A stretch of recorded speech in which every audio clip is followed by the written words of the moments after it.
because they knew you guys were coming today and because we were having our sit-in and we were speaking to media today, they have closed our store. They're saying it's because... All the way closed. Yes. Ooh.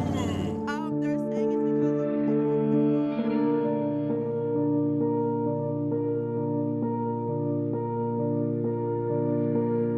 word got back to the store manager and district manager about that.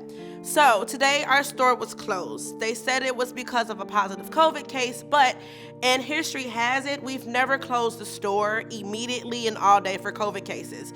Usually the store manager and district manager try to find a way to keep that store open for the day, but today we were completely closed. It's completely anti-union.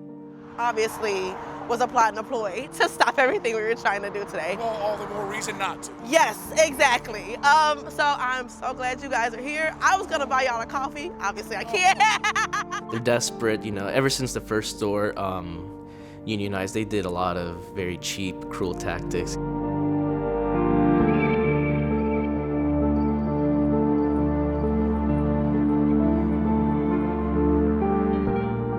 Corporate and our district manager and store manager have been trying to stop our pro-union protests. They've been trying to come in and intimidate us. So right now we have an interim store manager, and now she's bringing in all of her managers and all of her employees to our store, and they're deliberately taking our hours. I went from working 35 to 39 hours a week down to 26 hours. And then I got benefits taken away. We're supposed to get a markout. It's like a free drink, a free food item. Those were taken away from us. So we weren't even allowed to get markouts, like go to other stores and get markouts and stuff. And for some people, that's a whole meal that they rely on.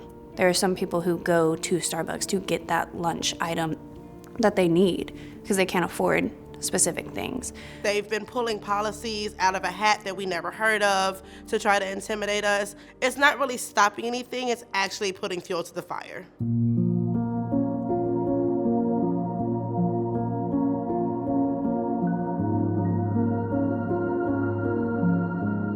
I've heard that some people have to move back home to their parents' house. Majority of our store has had to get second jobs because hours have been cutting back short. Also with pay, like COVID pay, some people haven't gotten paid for COVID pay when they're out for it. I've had people make racist comments towards me and that was swept under the rug. Being scheduled out of our availability or being given a shift that's just 15 minutes short of being given a lunch. A month ago, I was one of the only shifts because we had 15 partners out because they either tested positive or they had symptoms, and it was nonstop being like, no, you need to go. It doesn't matter if you've been exposed or not. Like, I was exposed to 10 of those people, and I still had to come in. I've watched my partners struggle. I've watched everybody around me struggle to A, pay their bills after working all day, or B, be stressed out all day after working with skeleton crews, and it hurts me personally because I love those people. Okay, my name is Amy Holden. I was a store manager for Starbucks for 9.5 years. My district manager was not doing fair hiring practices and promotion practices. She made me write up Nikki for things that I did not agree with, but she told me I had to do it or I would lose my job for not doing it. I did not have any proof of any of the things that Nikki did. I asked for the proof and I was not given the proof. And I was not gonna sit back and hurt my partners and do things that I don't feel were the right things to do. So I decided to go ahead and put in my notice and leave the company so that I could stand up for what I believe in.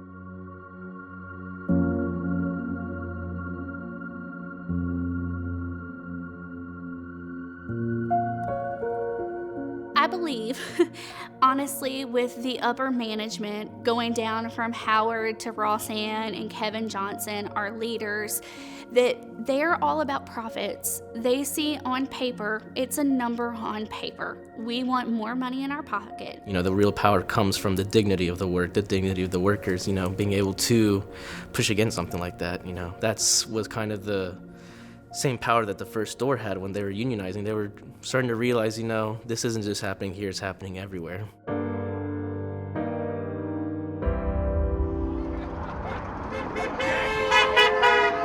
I thank y'all for the support. It's been amazing just to see the community come out. You guys have been amazing. Thank you so much.